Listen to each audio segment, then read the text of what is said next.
Buenos días a todos y a todas. Bienvenidos y bienvenidas una vez más a un webinar que estamos organizando desde el CUFIE. Este es el último de la serie de este año. Y sin más, vamos a presentar a nuestra ponente de hoy, que es Luz María Puenteaga, profesora titular de Derecho Penal en la Universidad de A Coruña, graduada en Criminología por la Universidad de Santiago de Compostela y con formación en protección de datos personales. Sus principales líneas de investigación son el derecho penal económico y de la empresa, corrupción, derecho penal medioambiental, penología, tecnología de la información y las comunicaciones y derecho penal. Ha escrito 4 libros y numerosos capítulos de libro y artículos científicos.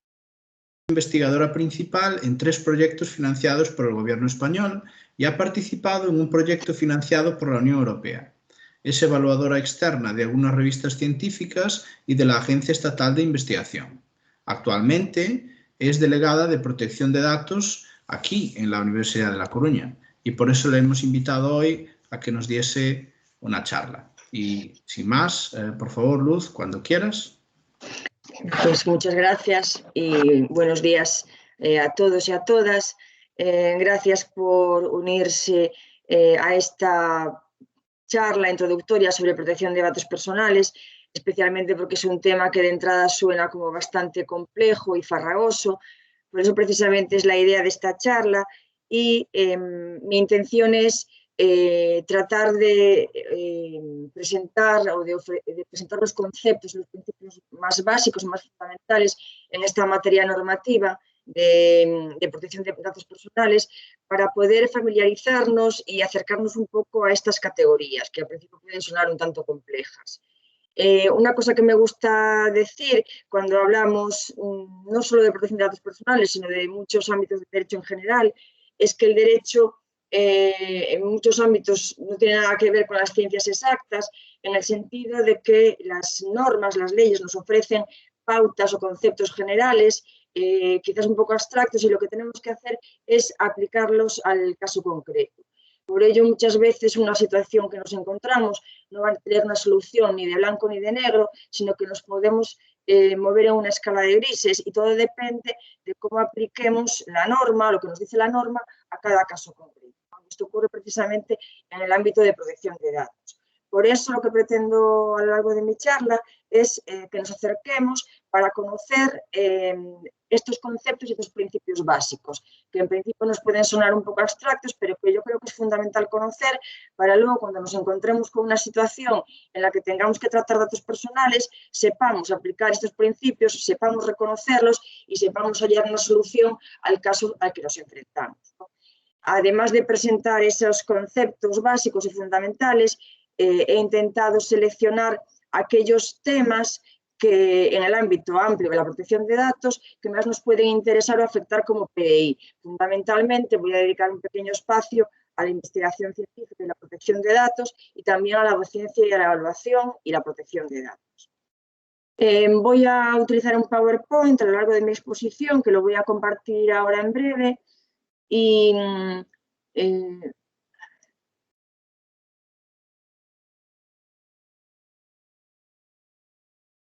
¿se ve ahora? Sí, se ve.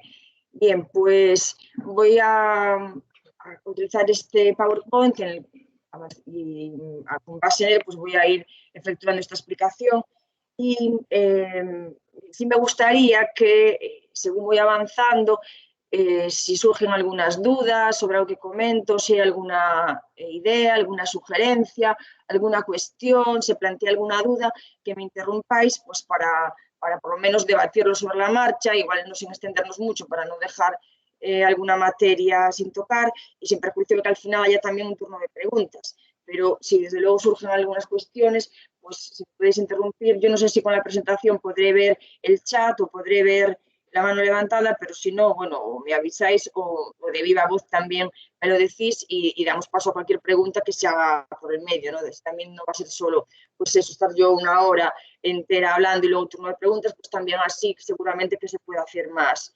dinámico y nos vamos enterando y vamos debatiendo más todo sobre esta materia, ¿no? Bien, entonces, como no puede ser de otra forma, comienzo por el concepto de datos personales, ¿no? Que es el fundamento de esta normativa, ¿no? Aparece ahí, bueno, entre comillas, la definición que ofrecen las normas y simplemente me voy a centrar en 3 puntos de la afirmación, es decir, ¿qué es un dato personal? Yo destacaría 3 puntos. Primero, cualquier tipo de información.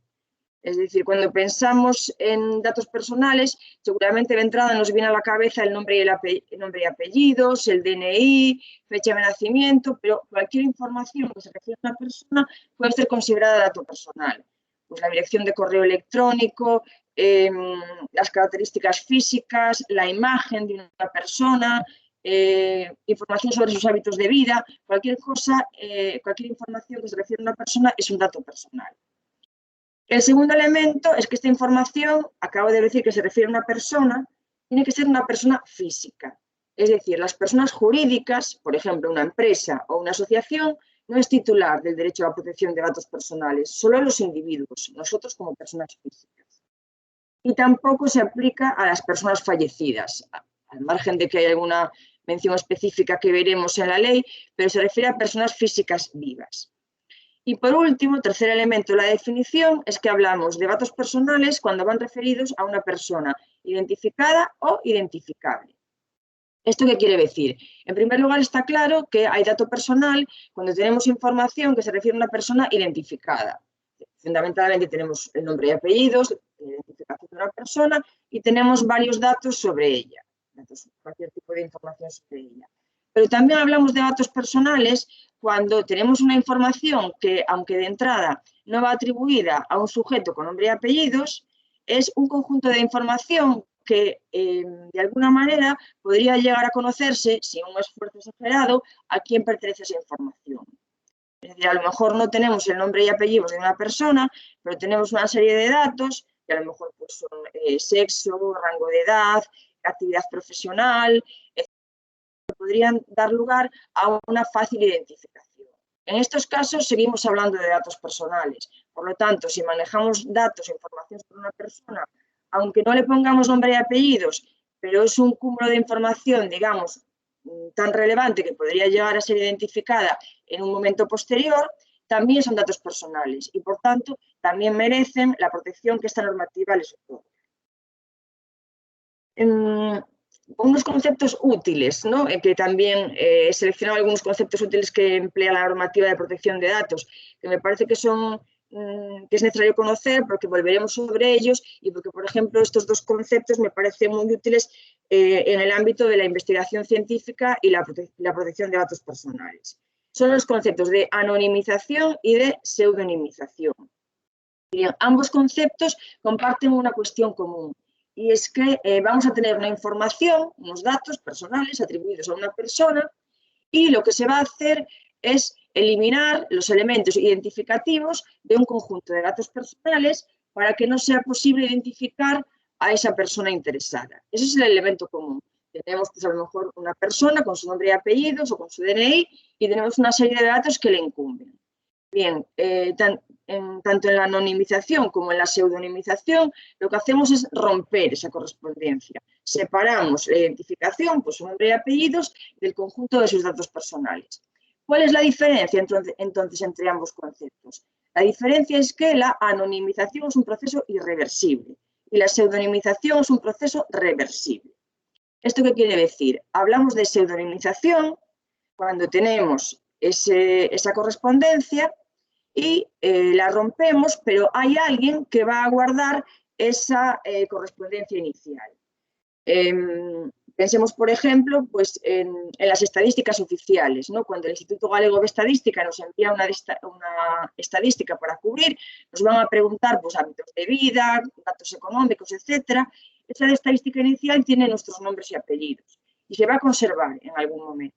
Pero luego cuando se hacen informes, estadísticas o estudios con base en esa información, se rompe esa cadena y los informes o estudios que se publican están pseudonimizados porque nunca vamos a saber a quién corresponde esa información. Pero hablamos de pseudonimización porque va a haber alguien que conserve, digamos, esa estadística inicial o original. Por lo tanto, decimos que es un proceso reversible porque alguien va a conservar la correspondencia entre el dato y la persona a la que corresponde. Dado que es un proceso reversible, Eso quiere decir que a los datos personales pseudonimizados se les aplica la normativa de datos personales, de protección de datos personales, ya que hay alguien que va a seguir conservando esa información personal sobre un sujeto concreto. En cambio, en la anonimización, esa correspondencia entre individuo e información se rompe de forma definitiva. Imaginemos que en el ejemplo propuesto, se obtiene la información, se elabora un estudio, un informe, pero se rompe definitivamente esa encuesta inicial en la que la información aparece atribuida a una persona concreta. Si esto se hace de forma definitiva y nunca jamás es posible volver a atribuir un dato concreto a una persona concreta, hablamos ya de información anónima, de datos anónimos. Y por lo tanto, a esta información ya no se le va a aplicar la normativa de protección de datos personales, porque ya no estamos ante datos personales. Estamos ante datos unidos, tratados, pero que no se van a poder atribuir nunca más a ninguna persona individualizada. Volveremos sobre esto más adelante porque estas dos técnicas, tanto la anonimización como la pseudonimización, como vemos, son técnicas que se emplean para elaborar estudios estadísticos o también en el ámbito de la investigación científica. Una mención de cuáles son la normativa básica y las fuentes de información en esta materia. La normativa básica, realmente es una normativa muy acotada. Tenemos la primera norma que aparece ahí, que es el Reglamento Europeo de Protección de Datos del año 2016. Es normativa europea, pero por su carácter de reglamento, es norma directamente aplicable en todos los Estados miembros. Es decir, todo lo que dice el reglamento es de aplicación directa aquí en nuestro Estado y en los demás Estados miembros. A pesar de ello, pues nuestro legislador ha promulgado una ley orgánica de protección de datos en el año 2018 que sustituye a la norma que había anteriormente, de 1999. Realmente esta ley orgánica se viene a remitir en muchos de sus artículos al Reglamento Europeo y desarrolla algunas cuestiones adicionales.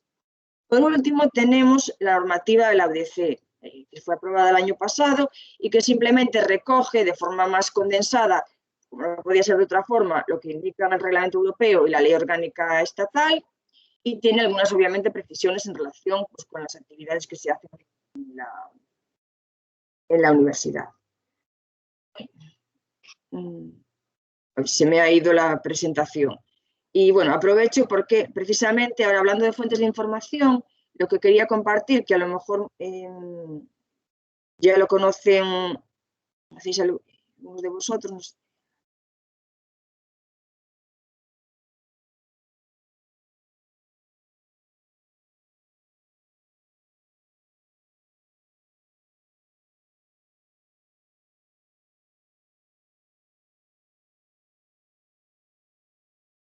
A ver, que no sé qué.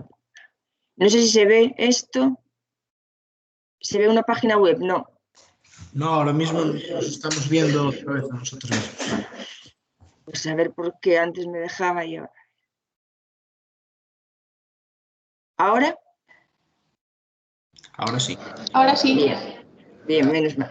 Bien, simplemente quería mostrar, aunque a lo mejor algunos de vosotros ya los conocéis, en la página web de la UDC, dentro de Secretaría Xeral, hay un apartado de protección de datos. En este apartado de protección de datos aparece explicado con carácter básico, pues un poco en qué consiste esta normativa, otras cuestiones que vamos a ver a lo largo de esta charla, y luego aparecen aquí varios cuadrados que aparece información de interés, ¿no? Por ejemplo, aquí aparece la normativa sobre protección de datos, la que acabo de comentar, la normativa de la universidad. Aparece una explicación de los derechos en materia de protección de datos personales y luego, pues bueno, una serie de guías y recomendaciones, modelos y formularios a los que me referiré a lo largo de mi intervención. Pero quería enseñarlo pues para comentar que aquí, pues en este apartado de nuestra página web, hay información en materia de protección de datos, normativa básica y luego guías, modelos, etcétera, y también aquí aparece al final pues mi dirección de correo electrónico de contacto pues para cualquier duda, ya lo digo aquí, pues, o cualquier necesidad que se pueda plantear, duda que podáis tener pues, a lo largo de vuestra actividad, pues que podéis contactar conmigo, pues como ya ha hecho pues, bueno, mucha gente, ¿no? Para poder solventar cualquier duda a la que os enfrentéis en materia de protección de datos. Bueno, vuelvo entonces ya de nuevo al PowerPoint.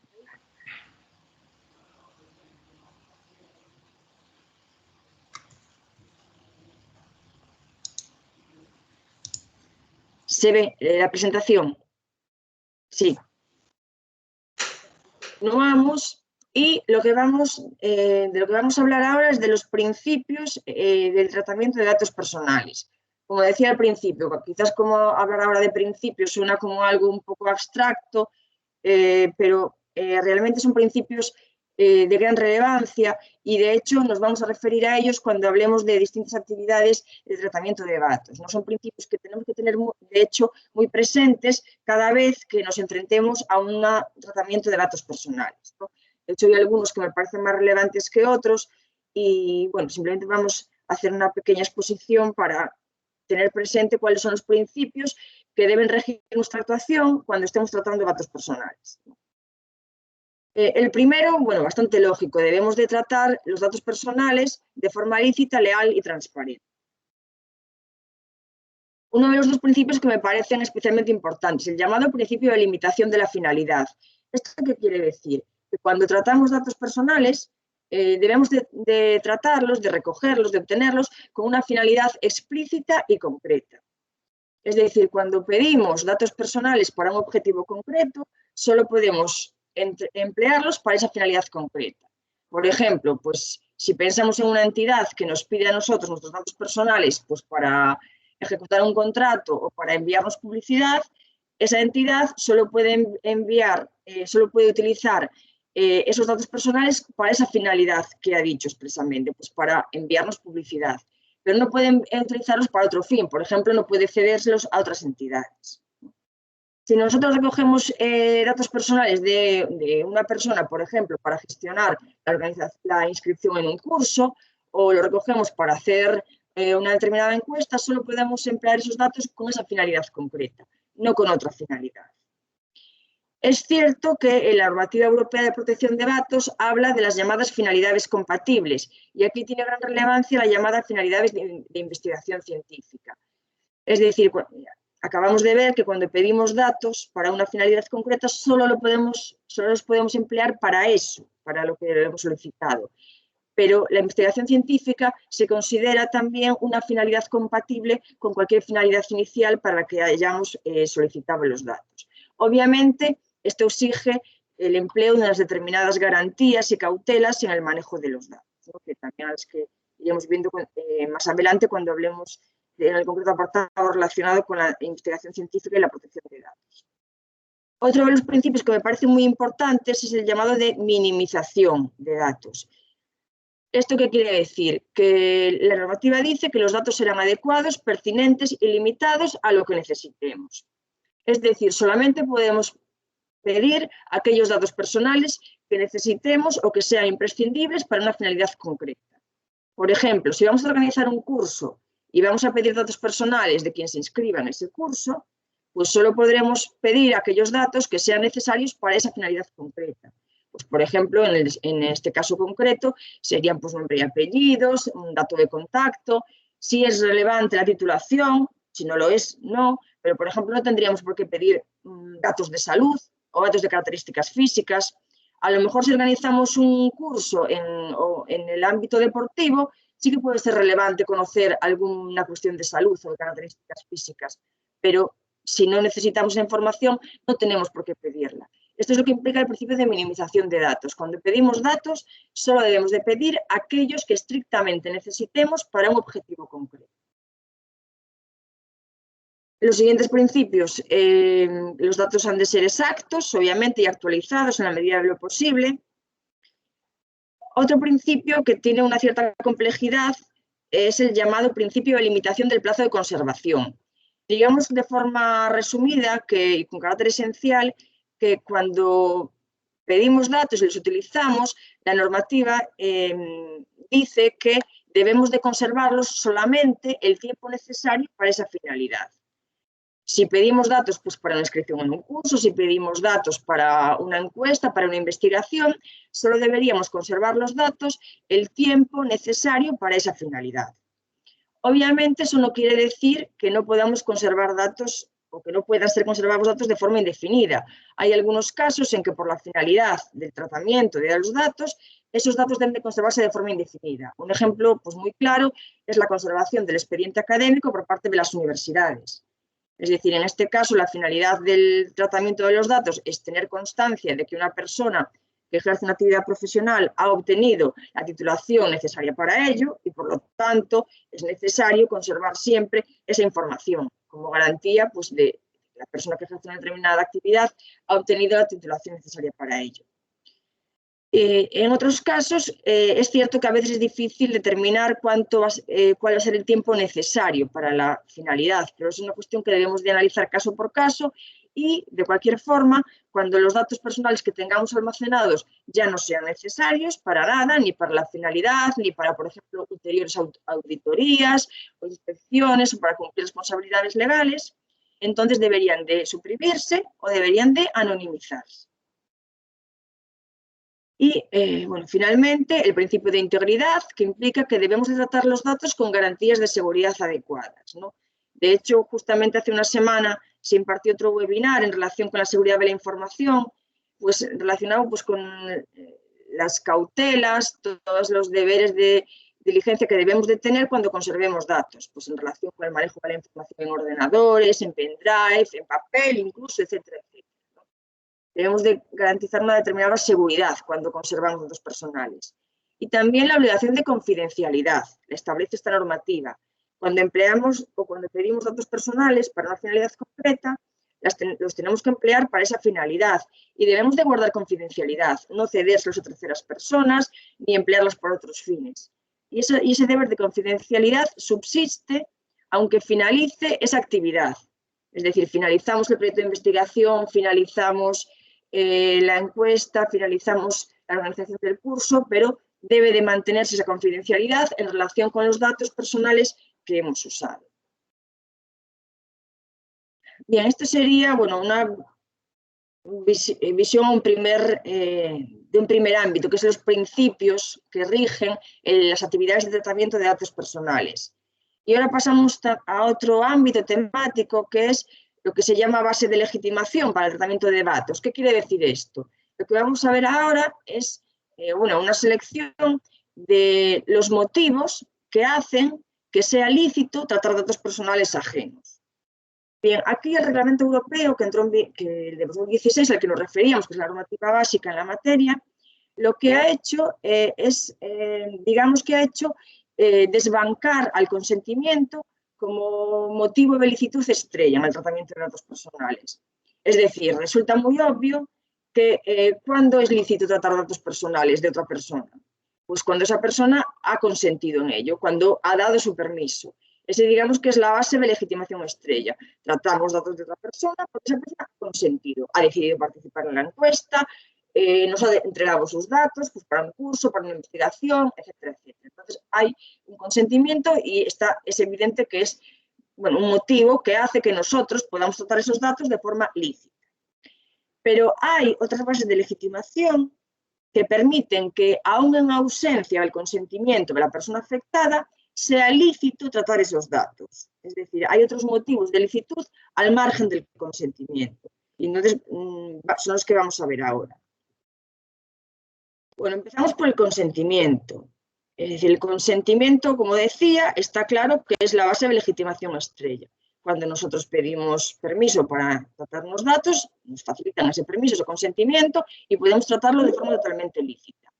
¿Qué es importante señalar en relación con el consentimiento? Primero, que tiene que ser libre.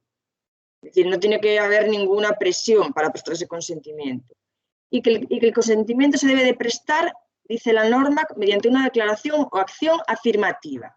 ¿Qué quiere decir esto? Bien, es una reacción de la normativa europea reciente para eliminar aquella tradicional práctica de cuando entregábamos datos personales y venían casillas premarcadas. ¿No? Estábamos cubriendo, a lo mejor, pensemos, un formulario online y se nos pedían datos personales y aparecía una casilla diciendo a lo mejor estábamos cubriendo el formulario pues, para conseguir un bien o un servicio. Y había una casilla premarcada que decía, acepto, doy mi consentimiento a que se me envíe publicidad y doy mi consentimiento a que mis datos se entreguen a otras empresas para que también envíen publicidad. Bien, antes muchas veces esa casilla aparecía ya marcada, entonces la persona a lo mejor cubría el formulario, no se fijaba en esa casilla, enviaba el formulario y resulta que había dado su consentimiento para que le enviasen publicidad pues, una multiplicidad de empresas y no había sido consciente de ello. Bien, el Reglamento Europeo lo que quiere es acabar con estas prácticas y entonces lo que exige es que cuando pedimos permiso para algo no puede haber una casilla premarcada, tiene que haber una casilla específica y yo tengo que ir conscientemente y marcarla. Tengo que marcar conscientemente pues, que quiero que esa empresa me envíe publicidad y tengo que marcar conscientemente que quiero que ceda mis datos a otras empresas. Por lo tanto, en lo que nos incumbe a nosotros, cuando creemos, por ejemplo, formularios en los que pidamos datos personales, es importante que se cree una casilla en la que se deje constancia que esa persona presta su consentimiento para la cesión de sus datos y que esa casilla tenga que ser marcada de forma obligatoria antes de darle a enviar el formulario. Yo muchas veces he visto pues, eso, el ejemplo que he puesto, o formularios en los que esa casilla pues, no aparece o puede aparecer premarcada. Es importante que el formulario no se pueda enviar hasta que sea marcada esa casilla de forma consciente en la que se aporte el consentimiento de la persona interesada. ¿Por qué es importante esto también? Porque la normativa, que es otra cosa que dice ahí, la normativa exige que la carga de la prueba de la prestación del consentimiento recae sobre la persona que recogió los datos. Es decir, si yo creo un formulario para que me entreguen datos personales, soy yo quien, ante un eventual conflicto, tengo que demostrar que esa persona facilitó su consentimiento. Entonces, ¿cómo puedo tener la prueba de que la persona consintió? Claro, depende de cómo pida los datos. Si es en una entrevista personal, por ejemplo, puedo hacer que me firme un papel. Si es en un formulario online, tendré que configurarlo de tal manera que aparezca una casilla en la que la persona ponga de forma expresa que consiente en el tratamiento de datos personales. También otra cosa importante es que debe de haber un consentimiento específico si los datos se van a emplear para finalidades diferentes. Volviendo al ejemplo que ponía antes, hablábamos de estoy cubriendo un formulario y para una entidad, y esa entidad me pide permiso para enviarme publicidad y me pide permiso para entregar mis datos pues, a otras empresas del ramo o empresas filiales. Son dos finalidades diferentes. Es decir, una finalidad es que la propia empresa que me pide los datos me envíe publicidad y otra finalidad es que pueda comunicar mis datos a terceros. Entonces, hay que ponerlas de forma separada. No se puede obligar a alguien a que consienta en bloque un montón de finalidades. Entonces, tiene que haber como una casilla específica y yo, por ejemplo, a lo mejor decido consentir en que esa empresa sí que me envíe publicidad, pero yo no quiero que otras empresas me la envíen. Entonces, si hay dos finalidades diferentes, debería ponerse una casilla específica para que la persona interesada escoja la finalidad para la que quiere que se empleen sus datos, si todas o solo una o algunas de ellas.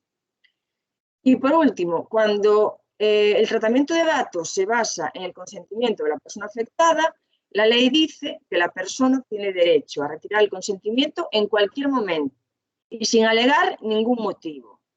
Si yo, por ejemplo, he dado mi permiso pues, para que se publique una foto mía en algún lugar, pues en una página web o en un blog, y luego dentro de un mes cambio de idea, puedo pedir retirar mi consentimiento. Y la norma dice que debe de facilitarse de forma efectiva esa retirada del consentimiento, porque la persona puede retirarlo sin alegar ningún tipo de motivo. Bien, como decía, hasta ahora, bueno, tradicionalmente siempre fue la base de legitimación estrella, es decir, tratamos datos personales de otras personas porque nos dan permiso, consienten en ello, pero hay otros motivos que pueden permitir a alguien tratar datos ajenos sin necesidad del permiso, del consentimiento de la persona afectada.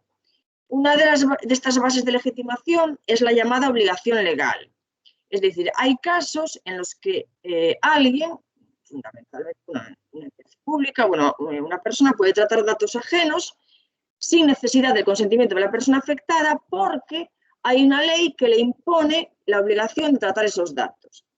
El ejemplo claro que podemos ofrecer aquí, pues por ejemplo, el tratamiento de nuestros datos por parte de Hacienda, de la agencia tributaria, ¿no? Es decir, hay una obligación legal, que es la obligación que tenemos nosotros de pagar impuestos, y para cumplir con esa obligación, pues la agencia tributaria tiene que tratar con unos datos personales nuestros. Poco importa que estemos de acuerdo o no estemos de acuerdo. Hay una obligación legal y, por lo tanto, ¿qué hace lícito que la agencia tributaria trate nuestros datos? Pues que está obligada a gestionar estos datos a efectos del pago de impuestos al que nosotros estamos obligados, ¿no? Entonces, aquí la base de legitimación no es el consentimiento de la persona, sino una obligación legal.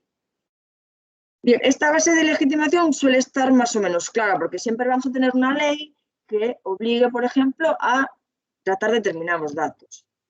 Pero hay otra base de legitimación que puede ser un poco más compleja, que es el tratamiento de datos personales porque hay motivos de interés público o se ejercitan poderes públicos. En estos casos estaríamos ante una situación en la que alguien trata datos personales ajenos y no lo hace porque esa persona consienta, sino que los trata porque hay un interés público reconocido en una norma legal que le va a habilitar para tratar los datos ajenos, independientemente de que la persona consienta o no. Un ejemplo que aquí me parece claro y al que me he referido también con anterioridad, el tratamiento de los datos académicos en el expediente académico por parte de las universidades. Decíamos antes que el expediente académico son un conjunto de datos personales que están en posesión de las universidades. Si nos damos cuenta, ¿qué legitima que las universidades traten los datos del expediente académico? Tanto de estudiantes como de titulados ya. Obviamente no es el consentimiento, porque si fuera el consentimiento, podríamos ir mañana a la universidad y decir, bueno, por favor, eliminen todos mis datos de mi expediente académico. Y evidentemente eso no se puede hacer. ¿Por qué? Porque hay otra razón distinta al consentimiento que determina que la universidad trate esos datos, que es el interés público en la constancia de que una persona que ejerce una profesión ha obtenido una titulación. Entonces, ese interés público, ¿en qué se reconoce? ¿En dónde tiene su base? Pues tiene la base, por ejemplo, en este caso, en la LOU. La LOU establece que la universidad tiene como función prestar el servicio público de educación superior y, bueno, evaluar y ofrecer los títulos pues, con unas determinadas garantías, ¿no? Entonces, con base en ese interés público derivado de la LOU, la universidad trata los datos personales que forman parte de nuestros expedientes académicos. Y eso al margen de nuestro consentimiento. Y el hecho de que nosotros retiremos nuestro consentimiento no va a tener ninguna relevancia, porque aquí los datos se tratan al margen de nuestro consentimiento, porque hay un motivo preponderante sobre el consentimiento de la persona que va a ser el interés público. Bien, con esto termino pues este también segundo bloque de información, o sea, de exposición sobre principios y motivos de licitud para el tratamiento de datos, ¿no? Y ahora entraríamos en un bloque en el que voy a referir los derechos que tienen las personas titulares de datos personales. Bueno, no sé no sé si hay alguna duda, pregunta, entiendo. Si nadie pregunta en voz alta, porque yo no veo nada, no hay ninguna pregunta ni duda hasta el momento. No, de momento no. Ni en el chat ni nadie ha preguntado nada. Bueno, perfecto. Pues pasamos entonces al siguiente bloque, que es los derechos de las personas. Entonces, y el principal derecho que tiene una persona cuando tratan datos personales de ella es el derecho a ser informada. Todos tenemos derecho a ser informados cuando tratan nuestros datos personales. Bien, ¿en qué consiste esa información? En la información que, la información o que nos tienen que facilitar cuando tratan nuestros datos, o a la inversa, la información que nosotros tenemos que facilitar cuando tratamos datos ajenos, se condensa fundamentalmente en estos 5 puntos, que son los que voy a explicar a continuación, un poco para saber de qué tenemos que informar.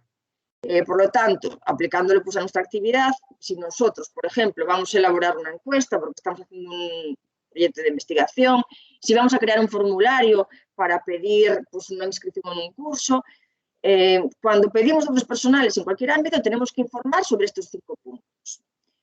Antes de pasar a explicarlos, simplemente comentar que ahí aparece de nuevo una referencia a la página web de la universidad, es porque ahí en la propia normativa de la UDC, en la que se aprobó, en la normativa que se aprobó el año pasado y que aparece ahí, hay unos anexos con modelos de ofrecimiento de información en materia de protección de datos.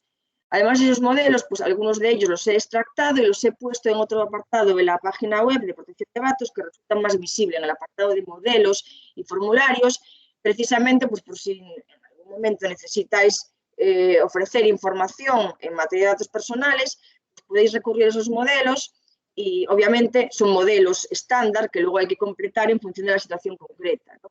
Pero por lo menos son unos modelos que pueden ayudaros a redactar o a ofrecer la información cuando pedimos datos personales, ¿no? Al margen, bueno, sé que muchas personas ya los han usado y se han puesto en contacto conmigo para tratar de completarlos conjuntamente y bueno, quería recordaros que están ahí en la página web los modelos, ¿no? Entonces, al margen de que estén ahí, lo que quiero hacer ahora es explicar lo que contienen, es decir, saber de qué estamos informando y qué tenemos que informar, ¿no? Y son estos 5 puntos. El primero, lógico, ¿quién es el llamado responsable del tratamiento de datos? ¿Esto qué quiere decir? El responsable del tratamiento es la persona que pide los datos y que se responsabiliza de ellos. Generalmente va a ser la universidad como persona jurídica, pero siempre que hablemos de actividades institucionales desde las distintas unidades de la universidad, pues por ejemplo, cuando se convoca un premio, se convoca una beca, se convoca un proceso selectivo, ahí la responsable de tratamiento es la universidad. Cuando hablamos de un grupo de investigación que está elaborando una encuesta, pues en el desarrollo de su trabajo, el responsable del tratamiento es, obviamente, pues, es la persona que dirige esa investigación, ¿no? El investigador. Digamos que de manera esquemática, el responsable del tratamiento va a ser la persona que se responsabiliza de tratar esos datos y también hay que tener en cuenta que es la persona de contacto ante la cual se podrán dirigir las personas interesadas cuando quieran pues, ejercitar algún derecho o tener alguna duda. Si nosotros estamos desarrollando un proyecto de investigación y creamos una encuesta, pues habrá que poner pues, quién es el equipo de investigación o personas que recogen esos datos, pues si la persona que la cubre luego quiere dirigirse a ellos a cualquier efecto, ¿no? Entonces sería obviamente el primer punto, ¿quién se responsabiliza de los datos? Segundo punto, la finalidad, es decir, ¿para qué los pedimos? Hay que informar de por qué pedimos los datos. Pues porque se va a gestionar una beca, porque es una inscripción en un seminario, es una encuesta para investigar sobre este tema y este tema y este otro tema. Es decir, ¿para qué los queremos? Si es posible, se ha de indicar el tiempo o los criterios bajo los cuales conservaremos los datos. Pues, por ejemplo, porque los vamos a destruir pasado X tiempo o pasado un tiempo se van a anonimizar. Si es posible, pues otorgar la mayor información en este punto. Tercer punto, la llamada base de legitimación, que es precisamente lo que acabamos de ver. Es decir, ¿por qué es lícito que yo te pida los datos? En estos ámbitos, en estos ejemplos que estamos tratando, fundamentalmente va a ser el consentimiento de la persona. Es decir, cuando estamos pidiendo la colaboración para cubrir una encuesta para un proyecto de investigación, con carácter general siempre va a ser el consentimiento de la persona, con carácter general, ¿no? O cuando estamos organizando un seminario y la gente se inscribe, obviamente también la base de legitimación es el consentimiento de quien está dando sus datos para inscribirse, ¿no? Por lo tanto, habría que precisarlo y eso implica varias cosas que realmente ya hemos comentado. Primero, precisar que la base de legitimación es el consentimiento. Informar a la persona de que puede retirar el consentimiento en cualquier momento. Informarle de que vamos a tratar sus datos con confidencialidad, como decíamos, el principio de confidencialidad. Y luego otra cosa que también comenté, hay que tener en cuenta que cuando recogemos datos de una persona es importante que guardemos constancia de que esa persona nos facilitó su consentimiento. Pues ya sea pues, una firma, marcar una casilla, etcétera, etcétera. Punto, posibles destinatarios. Es un punto que en muchos casos igual no es necesario indicar, porque solo se indicaría en aquel caso en que cedemos los datos a terceros. Si yo los datos los recojo para gestionar, pues solo yo, solo mi grupo de investigación dentro de la UDC, no tengo que precisar nada. Si los comparto con entes o con grupos ajenos a la UDC, o los voy a ceder o los voy a entregar a otra persona, sí que debo de informar sobre ello. Y luego, por último, hay que informar de los derechos que tiene la persona interesada. Como decimos, el derecho a retirar el consentimiento y luego otra serie de derechos que reconoce la normativa. Aquí el modelo pues sí que puede servir de gran ayuda porque obviamente el modelo recoge pues, cuáles son esos derechos, ¿no? Y que son precisamente los que vamos a ver ahora, cuáles son los derechos que va a tener una persona en materia de protección de datos, ¿no? En primer lugar, el derecho de acceso. cualquier persona tiene derecho a acceder a sus datos. Simplemente, ¿qué significa esto? Pues saber qué datos suyos están siendo tratados. Supongamos que una persona accede a sus datos, luego tiempo después pues, se olvida de los datos que dio y se dirige a nosotros preguntándonos, quiero saber qué datos estáis tratando de mi persona. Es un derecho que reconoce la legislación, acceder a los datos personales. Derecho de rectificación, obvio. Pues, si por cualquier motivo detectamos que los datos personales que están tratando a alguien de nosotros están equivocados, tenemos derecho a que se rectifique, lógicamente. El derecho de supresión. Bueno, no voy a entrar aquí tampoco vamos a entrar en el examen profundo de la legislación, simplemente pues lo más lógico, ¿no? Es que tenemos derecho a que los datos personales que hemos entregado se supriman, se eliminen. Obviamente hay excepciones, digo, en las cuales no vamos a entrar, porque obviamente pues, habrá casos en los que no procede ese derecho de supresión. Pues si volvemos al ejemplo del expediente académico, no podemos ejercitar el derecho de supresión frente a y pedir el borrado de nuestro expediente académico en la universidad. ¿Por qué? Porque aquí decíamos que lo que legitima que la universidad trate estos datos no es nuestro consentimiento, sino que es un interés público.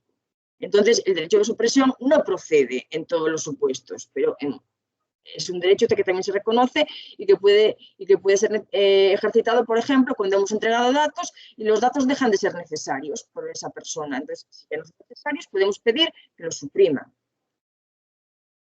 El derecho de oposición. De forma muy esquemática, simplemente decir que es un derecho que está pensado para aquellos casos en los que los datos tratados no se fundamentan en nuestro permiso, en nuestro consentimiento.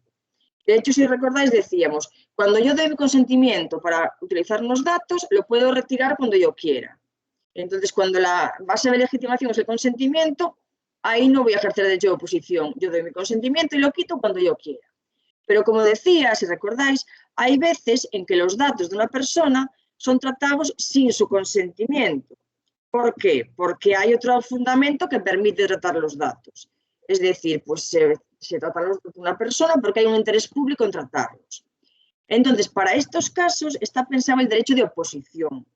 Es decir, aquellos supuestos en los que, aunque yo sé que se tratan mis datos porque hay interés público en ello y yo no he dado mi permiso, pero tengo que soportar ese tratamiento, puede haber casos excepcionales, particulares, en los que una persona decide ejercitar su derecho de oposición y alegar ante la persona responsable de los datos que, aunque estos datos son tratados con fundamento en el interés público, yo prefiero oponerme y pedir que no se traten mis datos. Por poner un ejemplo rápido, pues este derecho, además de un caso que llegó a la Agencia de Protección de Datos, se trataba de un caso de una persona que concurría a un proceso selectivo y en el desarrollo del proceso selectivo, como sabéis, se publicaban pues, listados con personas que concurrían a ese proceso selectivo, que eran admitidas y que iban a presentarse a ese proceso selectivo. En este caso, ¿por qué se publican los listados de las personas que concurren a un proceso selectivo y que son seleccionadas? Pues, obviamente, porque hay un interés público derivado de una normativa específica, que es la normativa pues, de transparencia o la normativa pues, que implica pues, un control del acceso al empleo público. Entonces, está claro que aquí la base de la publicación de las personas que están concurriendo a un proceso selectivo no es el consentimiento, son los que se publican sus datos con base en los motivos de transparencia y de control de la legalidad en el acceso al empleo público. Pues esta persona quiso ejercer un derecho de oposición y solicitaba su derecho a ser borrado de esas listas, a que desapareciera su nombre y fuera sustituido por alguna especie de código para no ser reconocido. Entonces, en estos casos, lo que hay que hacer siempre es un balance entre el interés público, que impone la gestión de los datos, y el interés particular de la persona que quiere oponerse a ese interés público en el tratamiento de datos. Bueno, en este caso concreto, pues por continuar con el caso, diré que la agencia no estimó su derecho de oposición porque entendió que el motivo concreto que alegaba la persona no era suficiente para dar prioridad a su protección de datos sobre el interés público en la transparencia y en la publicidad de las personas que concurren a un proceso selectivo. Bien, terminamos entonces este bloque y pasamos a otros temas ya más concretos que están relacionados, o que he tratado un poco de seleccionar en relación un poco con nuestra actividad, ¿no? Como PDI, ¿no? Y pasamos al tema de la publicación, fundamentalmente, publicación y cesión de datos personales, ¿no? Bien, paso directamente aquí, porque sé que es un tema, bueno, que nos afecta como PDI y que está referido a la publicación de las calificaciones de los estudiantes, ¿no? Obviamente, la publicación de las calificaciones de los estudiantes es una actividad de tratamiento de datos. Estamos tratando su identificación y un dato personal, que es la nota que ha sacado, la calificación de una determinada asignatura. Entonces, está claro que cuando publicamos las notas no hemos pedido el consentimiento de los estudiantes. ¿Cómo se resuelve esto legalmente? Bien, tenemos primero, en este supuesto, en esta situación concreta lo tenemos quizás más sencillo que en otros supuestos porque tenemos un reconocimiento expreso en la ley, una ley orgánica de 2007 que modificó la LOU, que dice expresamente que no se exige el consentimiento de los estudiantes para publicar sus resultados de evaluación. Por lo tanto, ya la propia ley reconoce que no es necesario acudir a este motivo de licitud, al consentimiento. Entonces, ¿cuál es el motivo de licitud que nos va a permitir hacer estas publicaciones? Bien, pues esto lo ha dicho precisamente, lo ha explicado pues, la Agencia Española de Protección de Datos pues, en 2 informes, además, bastante recientes, del año pasado. Entonces, la agencia que dice, el hecho de que publiquemos notas de los estudiantes no se basa en su consentimiento, sino que hay otros 2 motivos que hacen lícito esta actividad. Uno dice que es el interés público, pues, y otro es el interés legítimo del resto de las personas que componen el grupo de estudiantes, de los compañeros, ¿no? De los estudiantes compañeros. ¿Por qué? Pues aunque en este caso no estamos ante un proceso de concurrencia competitiva, como puede ser una oposición al empleo público, en el que sí que hay concurrencia competitiva, que habrá gente que quedará dentro, que quedará fuera, aquí obviamente no, cada uno tendrá sus resultados. Pero sí que hay una cierta concurrencia competitiva, pues por lo que dice ahí, el hecho de que las matrículas de honra se conceden de forma limitada y eso tiene también una repercusión económica en la matrícula del curso académico siguiente y también a efectos de la posible concesión posterior de premios extraordinarios. Por lo tanto, hay intereses legítimos en que se conozca estas calificaciones y de que el proceso se desarrolle con transparencia. Ahora, una vez dicho esto no quiere decir que la publicación tenga que ser en abierto, sino que si decimos que el interés en esta publicación es en que las demás personas interesadas en este procedimiento conozcan la transparencia del proceso, la Agencia de Protección de Datos lo que dice es que debería de publicarse esto en una intranet, para que sea accesible a quién, no al público en general, que no tiene interés legítimo en conocerlo, sino en las personas que participan en esa evaluación, que puede ser pues, el resto de la clase. Entonces es lo que recomienda la Agencia de Protección de Datos. Y por último, ¿cómo se publica la identificación de los estudiantes, ¿no? Pues la Agencia de Protección de Datos recomienda publicar solo nombre y apellidos. Y en caso de que coincidan nombre y apellidos, añadir el DNI en la forma en que indica la disposición adicional séptima de la Ley de Protección de Datos. ¿Y qué decía esta disposición adicional séptima? Es lo que aparecía en la diapositiva anterior. La Ley de Protección de Datos se refiere en su disposición adicional séptima, establece una norma para publicar la identificación de personas en la publicación de actos administrativos. Se refiere a la publicación en general de actos administrativos. Y lo que dice es que se ha de publicar el nombre y apellidos y 4 cifras aleatorias del DNI, no el DNI completo.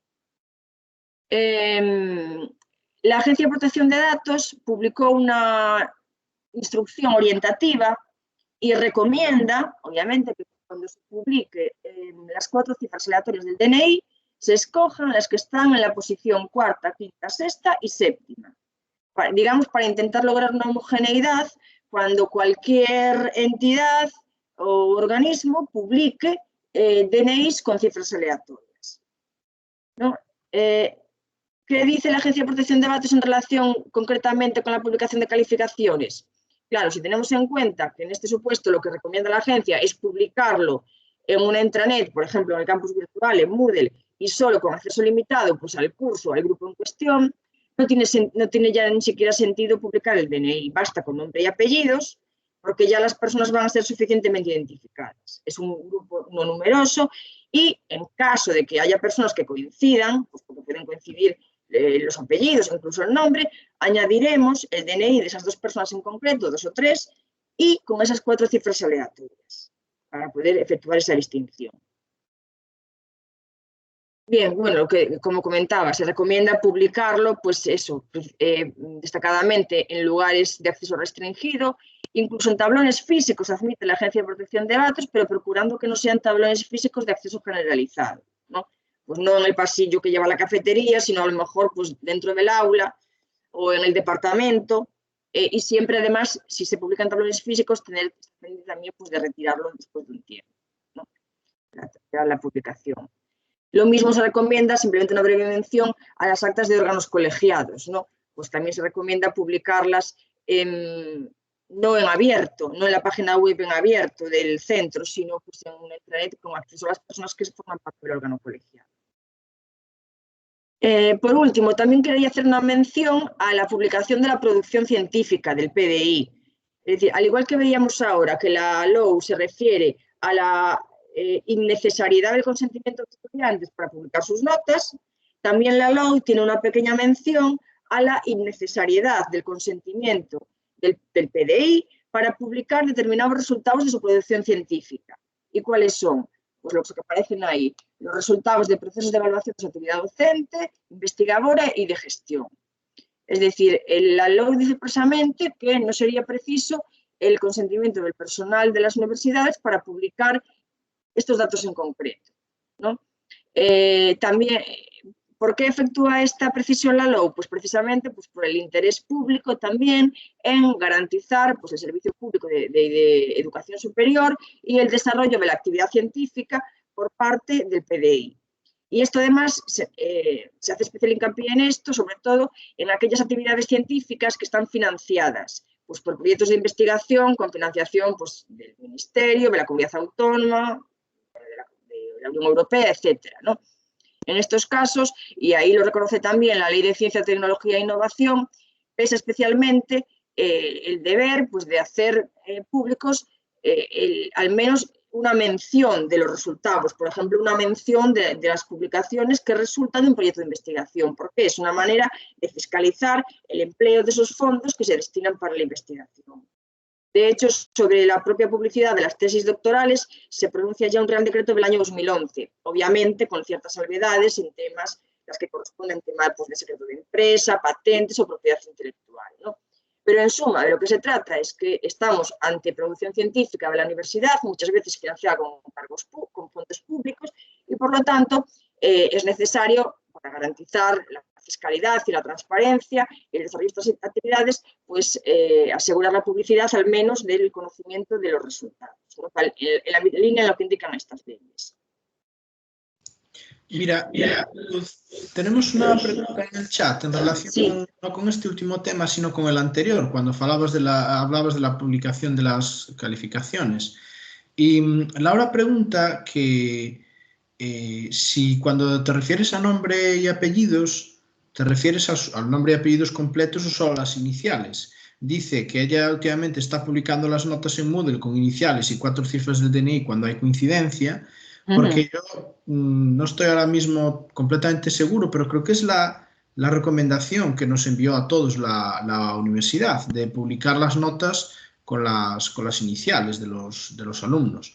Entonces, en vista de lo que tú estás diciendo, si nosotros limitamos la publicación de las notas al campus virtual, que por cierto, en el libro de calificaciones del campus virtual, cada estudiante solo puede ver su nota, no puede ver la de los demás. Entonces, mi pregunta es si es necesario tanta protección o es suficiente con publicar una lista aunque refleje el nombre y apellidos completos de los estudiantes. Ya digo, limitándonos al campus virtual, a Moodle. Cuando se refiere a iniciales de apellidos también o solo del nombre. Entiendo que de nombre y de apellidos. A ver, yo lo que estaba comentando aquí es, como parece, se ve ahora la diapositiva, ¿no? Esto Sí. es una recomendación de la Agencia de Protección de Datos, que lo hace para desarrollar lo que dice la LOU, ¿no? Entonces yo creo que aquí hay que hacer un balance entre protección de datos y transparencia, ¿no? Pues transparencia a efectos fundamentalmente de los demás miembros del grupo de estudiantes, que no de transparencia de cara al público en general. Entonces, esta es la recomendación que hace la agencia. Obviamente no es preceptivo, es una recomendación y en ese amplio margen podemos movernos. Digamos, por ejemplo, no me parece adecuado publicar, pues, supongamos, las calificaciones en la página web en abierto o en un blog del profesorado, por ejemplo, por decirlo así. Evidentemente eso no, ¿no? Pero dentro de la limitación de la publicidad, claro, tenemos varias opciones para elegir. Aquí la agencia recomienda nombre y apellidos completos, o por ejemplo, que se suele hacer nombre y apellidos con la inicial del nombre, ¿no? Y en caso de coincidencia, DNI. Esto no implica que se puedan escoger otras opciones, como sería solo iniciales y en todo caso las cifras aleatorias del DNI. También sería otra opción válida, es decir, no es una imposición de la Agencia de Protección de Datos. Para mí podría ser igualmente válido poner solo nombre y apellidos o apellidos con la inicial y el DNI en caso de coincidencia, o todas las iniciales más el DNI con las 4 cifras aleatorias. Me parece que puede ser cualquiera de las dos opciones válidas, ¿no? Y más que nada está pensado un poco para intentar contemplar las diferentes formas de publicar, porque entiendo, habrá gente que, o PDI, que publique a través del libro de calificaciones, pero en otros casos lo que se hace es que se cuelga el PDF directamente en Moodle. Entonces, bueno, colgar un PDF en Moodle directamente en el que aparezcan o nombre y apellidos o iniciales más 4 cifras del DNI me parecen válidas cualquiera de las dos opciones. No sé si eso responde un poco a la pregunta o no. Sí, yo entiendo que sí. Es decir, es una cuestión distinta es que se recomiende por homogeneidad que todo el PDI de toda la universidad lo publique de una determinada manera. Pero digamos que dentro de lo que resulta aceptable en el balance de protección de datos transparencia podemos ver distintas opciones como las que acabo de comentar, como esta que se comenta aquí o como la que comentaba ella. Muy bien, gracias. Bueno, nada, pues seguimos. Nada, simplemente mencionar, para conocerlo, qué es el registro de actividades de tratamiento de la universidad. A este registro podéis acceder en la página web de la UDC. Y esto deriva de la obligación que se impone en la normativa de protección de datos de que, bueno, no todas las entidades públicas y privadas, pero muchas, y las universidades entre ellas, tienen la obligación de crear una especie de registro en el que se mencionen las diferentes categorías, los diferentes tipos de actividades de tratamiento de datos que se hacen y hacerlo público. Entonces, en respuesta a esto, pues está publicado en la página web, en ese apartado de protección de datos, nuestro registro de actividades de tratamiento. Y en todas las demás universidades, vamos. Obviamente es un registro pues siempre dinámico, porque pueden surgir nuevas actividades de tratamiento de datos, pueden desaparecer algunas, se pueden modificar. Entonces, bueno, simplemente pues la idea es que incluso es tarea un poco de la comunidad universitaria en sí, pues de estar pendiente de este registro y pues si hay una actividad nueva que aparece en un ámbito que no se sabe, para poder incluirla o de modificar alguna que esté recogida y que pueda haber ido variando. Por poner un ejemplo, ¿qué tipo de actividades se recogen? Pues una actividad esencial de la universidad, la gestión de los expedientes académicos de los estudiantes, de todos los estudiantes matriculados, en cualquier nivel, grado, posgrado, universidad senior, etcétera. Otra actividad, por ejemplo, la convocatoria de becas. Otra actividad, organización de cursos y seminarios por cualquier personal de la universidad, por ejemplo. Otra actividad, pues la gestión de las nóminas, ¿no? Es decir, es una serie de recogida de aquellas actividades que existen en algún ámbito o en todos de la universidad, ¿no? Simplemente, bueno, aparece ahí el enlace, pues lo podéis ver y nada, simplemente lo que recoge cada categoría es un poco información sobre esa actividad, para qué se realiza esa actividad, a qué datos afecta, qué se hacen con los datos, etc. Bien, y ahora voy a entrar ya en algunos temas específicos, primero de docencia y evaluación y protección de datos, y luego, por último, investigación y protección de datos, ¿no? Entro en el ámbito de la docencia, es decir, qué elementos me parecen a mí relevantes en relación, pues, o que pueden surgir de forma más significativa cuando desarrollamos la función docente. Bueno, un tema realmente ya lo he tratado, que es el tema de la publicación de calificaciones de estudiantes, ¿no? Otro tema, pues por mencionarlo, porque en alguna ocasión me ha llegado alguna consulta al respecto, es el tema de las revisiones de exámenes. Solo menciono porque, bueno, es interesante y curioso, pues hay una sentencia del Tribunal de Justicia de la Unión Europea sobre un asunto de una persona que reclamaba el acceso a unos exámenes a los que se había presentado para acceso a un empleo público, y reclamaba el acceso a las respuestas que había hecho a las preguntas del examen y también a las anotaciones que el tribunal que calificaba había efectuado al margen del examen, ¿no? Pues comentarios que habían influido en su nota, pues que no había sido aprobar el examen. Pues es importante esta sentencia porque el Tribunal de la Unión Europea dice que tanto las respuestas personales de un sujeto que hace un examen como las anotaciones que pudiera hacer el profesor al margen, explicando cosas o puntualizando algo en sus respuestas, son datos personales. Tienen la naturaleza de datos personales. Si recordáis, al principio de mi intervención decía que el concepto de datos personales es muy amplio, es cualquier información relativa a una persona. Pues fijaos, ¿no? Esto es una posible muestra de lo amplio que resulta el concepto, ¿no? El Tribunal de Justicia de la Unión Europea dice que es un dato o es información referida a una persona, lo que ella contesta y lo que anota el profesor al margen sobre su respuesta, porque es información que en cierto modo incide en sus capacidades, en su conocimiento, y son también datos personales, ¿no? Entonces, es importante, bueno, saber pues, que también constituyen datos personales, ¿no? Nada, simplemente pues que, bueno, mencionar, solo por recordar, pues el derecho a la revisión individual con explicaciones y simplemente pues por poner de relieve pues que existe un pronunciamiento expreso sobre la naturaleza de dato personal de las propias respuestas y de las anotaciones que incluso que hagamos a esos exámenes. Una breve mención sobre los trabajos fin de grado y los trabajos fin de máster, ¿no? Obviamente, como el trabajo fin de grado, obviamente depende de cada centro, de cada titulación, pero en cualquier caso el trabajo fin de máster, por lo general, siempre va a ser un trabajo de investigación, ¿no? El trabajo fin de grado puede serlo o puede no serlo, puede ser un caso práctico, ¿no? Pero sí que es cierto que muchos pueden ser trabajos de investigación. Esto es relevante porque hay algunos trabajos de investigación que, como sabemos, pueden implicar el tratamiento de datos personales, obviamente en unas titulaciones con mayor facilidad que otras, claro está, ¿no? Entonces, simplemente es como un recordatorio en el sentido de pensar que puede haber supuestos en los que un estudiante que elabore un TFG o un TFM vaya a incluir datos personales en ese trabajo, ¿no? Esto tiene ciertas implicaciones. Primero, que si el estudiante pues, va a utilizar datos personales ajenos, pues, por ejemplo, porque su TFM se basa en un trabajo de campo, en entrevistas o en encuestas, que es importante que ese estudiante, cuando lo lleve a cabo, que sea consciente de que tiene que informar a aquellas personas a las que entrevista o encuesta para su TFM, tiene que aportarle la información necesaria en materias de datos personales, ¿no? Esto es algo pues, que a veces pues, puede pasar por alto, se puede olvidar, y es importante de que la persona que elabore el TFM, que sea consciente que si emplea datos personales, tiene que, como responsable de los datos, ofrecer la información necesaria a las personas que van a prestar sus datos, por ejemplo, porque hacen encuestas o porque toma fotos y las pone en el TFM, ¿no? Entonces eso es importante, ¿no? Y eso tiene que repercutir también en el hecho de la publicación, es decir, que si una persona elabora un TFM en el que emplea datos personales, no puede proceder a su publicación o aceptar en su publicación si no ha recibido el permiso previo de las personas cuyos datos aparecen ahí en que sean publicados.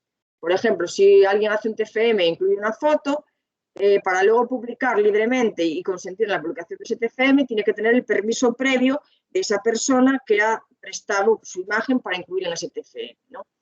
O si ha realizado una encuesta y aparecen datos personales, pues también pedir el permiso para que esos datos se publiquen. Obviamente esto no sería necesario si los datos han sido anonimizados. Recordábamos al principio lo que decíamos. Si la persona que hace el TFM ha elaborado una encuesta y guarda la encuesta, elabora la encuesta y luego realmente elabora una estadística en la que ya no es posible atribuir la información a una persona concreta, digamos que ya no tiene que solicitar ese consentimiento, ¿no? Siempre que los haya anonimizado. Pero si va a incluir datos personales y piensa publicarlo, es necesario que antes de una eventual publicación informe y recabe los consentimientos y los permisos necesarios para ello. Pasamos a otro tema, que es el tema de las grabaciones en el ámbito docente, que es una cuestión que además se ha puesto como muy en boga ahora, que como las clases son en gran parte pues en línea, pues se plantea el tema de la grabación docente, ¿no? En cualquier caso no es un tema nuevo, porque la grabación de las sesiones docentes se podía producir en las clases presenciales también, incluso con o sin consciencia, ¿no?, de las personas que estuvieran allí presentes, tanto profesorado como estudiantes, ¿no? Y de hecho, la Agencia Española de Protección de Datos ya se había pronunciado sobre el tema de las grabaciones docentes, ¿no? Y es a lo que me voy a referir, ¿no? Me voy a referir a lo que dijo la Agencia de Protección de Datos antes de la situación actual en la que digamos que nos estamos viendo abocados a generalizar el empleo de las sesiones en línea, ¿no? Entonces, ¿qué decía la Agencia de Protección de Datos cuando hablábamos de la típica sesión presencial en una clase? ¿Qué pasa? ¿Se pueden grabar esas clases presenciales por docentes o por estudiantes? Y la Agencia de Protección de Datos diferenciaba pues según quién efectuaba la grabación, ¿no? ¿Qué pasa cuando la grabación la quiere hacer el docente? Pensemos, el docente va al aula y quiere efectuar la grabación. Bien, en primer lugar, la agencia parte de la necesidad del consentimiento, ¿no? Es decir, si el docente quiere grabar lo que se dice en el aula, pues o lo que ocurre en el aula, tendría que tener el consentimiento de las personas afectadas. Obviamente, si el docente se graba a sí mismo y no aparece nadie, pues no tiene que pedir ningún permiso, pero si quisiera que apareciese alguna persona interviniendo con su voz o con su imagen, pues debería de pedir el consentimiento, ¿no? Esto es lo que plantea inicialmente, pero a continuación la Agencia de Protección de Datos también se plantea la posible justificación de estas grabaciones no con base en el consentimiento, sino con base en el interés público, ¿no? Es decir, pues la Agencia de Protección de Datos también se plantea si sería posible efectuar una grabación por parte del propio docente justificado pues, en el interés público pues, de la prestación del servicio público de educación superior, porque el docente considera que va a ser un material, por ejemplo, de estudio importante y que lo quiere poner a disposición de los alumnos y que, digamos, que se fundamenta en la necesidad de tener un material docente que va a ser reutilizado para cualquier tipo de docencia, ¿no? Bien, la Agencia de Protección de Datos admite la posibilidad de que un docente pueda efectuar esta grabación fundamentándose en el interés público, ¿no? Pues porque va a ser un material que va a ser fundamental para su docencia. Pero lo admitiría solo siempre que se cumplen determinados principios en materia de protección de datos. Un principio, y por eso digo, aquí recordamos los principios que vimos al principio de mi intervención. El principio de limitación de la finalidad, es decir, si la grabación por el docente se efectúa debido al interés público en obtener ese material docente, entonces la finalidad prevista para el empleo de esa grabación solo sería la finalidad exclusivamente docente, lo cual implicaría pues, que no se podría divulgar de forma pública, sino solo ser visualizada en un canal interno de la propia universidad y no podría ser visualizado en otros ámbitos públicos, ¿no? Y, por supuesto, se permitiría el ejercicio del llamado derecho de oposición. Recordabais lo que comentaba al principio cuando veíamos este derecho. El derecho de oposición está pensado para los casos en que tratamos datos con fundamento en el interés público. Por lo tanto, si pensemos, un docente dice que va a grabar una sesión presencial porque quiere utilizar ese material, pues, por ejemplo, para reutilizarlo a lo largo del trimestre, para hacer comentarios.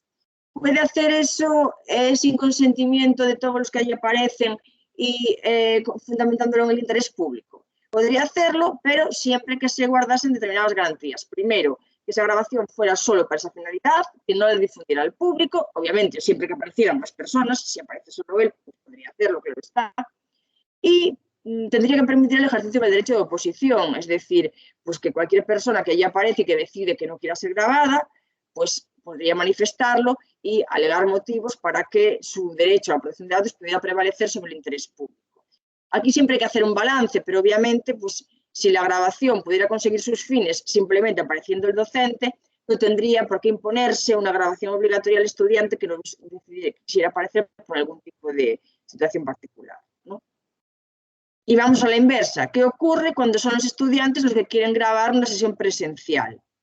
Aquí, en este caso, la Agencia de Protección de Datos también parte, al igual que en el caso anterior, del consentimiento, ¿no? Porque, es decir, pues tendría que haber consentimiento de todas las personas involucradas en la propia aula, tanto el resto de sus compañeros como el propio docente, ¿no? En este caso, la Agencia de Protección de Datos no ve la posibilidad de alegar el interés público, dado que parte del hecho de que una grabación solicitada por el estudiante es para el material de estudio personal, no para reutilización en el ámbito docente, ¿no?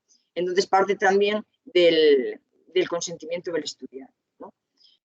Perdón, del consentimiento de todos los que aparecen, de todos los que se encuentran en el aula, ¿no?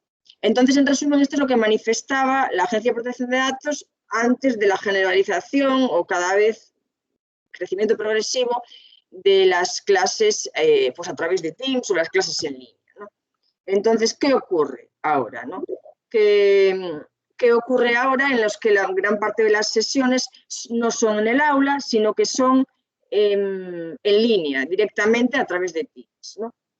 Bien, aquí lo que se pueden plantear es un poco también lo que veníamos con anterioridad, ¿no? Y sobre este tema, bueno, aunque no hay una pronunciación tan expresa de la Agencia de Protección de Datos, sí que se ha sido debatido, pues, por ejemplo, en el ámbito de la CRUE, ¿no? En relación, pues, sobre todo, pues, con cómo se puede gestionar esta posibilidad de grabaciones de las sesiones docentes que se realizan en línea, ¿no? En primer lugar, la duda ¿es necesario pedir el consentimiento de todos los que participan en la sesión docente o puede justificarse en el interés público del hecho de tener ese material docente a futura disposición de quienes tienen interés en esa docencia, ¿no? Bien, lo que hay que hacer aquí, o sea, digamos, lo que se puede razonar aquí es algo similar a lo que ya razonaba la agencia con anterioridad en relación con las clases presenciales. Podemos admitir el interés público como fundamento de licitud siempre que el interés público, obviamente, esté la actividad basada en el interés público, se le apliquen los principios en materia de protección de datos, que son los principios de limitación de finalidad, minimización, integridad y confidencialidad, y siempre que se facilite el ejercicio del derecho de oposición. Por lo tanto, el principio de limitación de finalidad implica que si hay una grabación de una sesión docente, solo se emplee para esa finalidad docente. ¿Eso qué implica? Que solo debería poder visualizarse en los canales propios de la universidad. Bien. En segundo lugar, el principio de minimización implica que, recordamos que el principio de minimización indica que para una determinada finalidad solo debería emplearse la mínima cantidad de datos personales que sean necesarios para ello. Por lo tanto, si la finalidad docente pudiera satisfacerse de forma totalmente completa, satisfactoria, por otras vías, eso determinaría que la propia grabación no podría verse fundamentada en el interés público, sino que siempre que pudiera satisfacerse esa finalidad mediante otras vías alternativas, obviamente.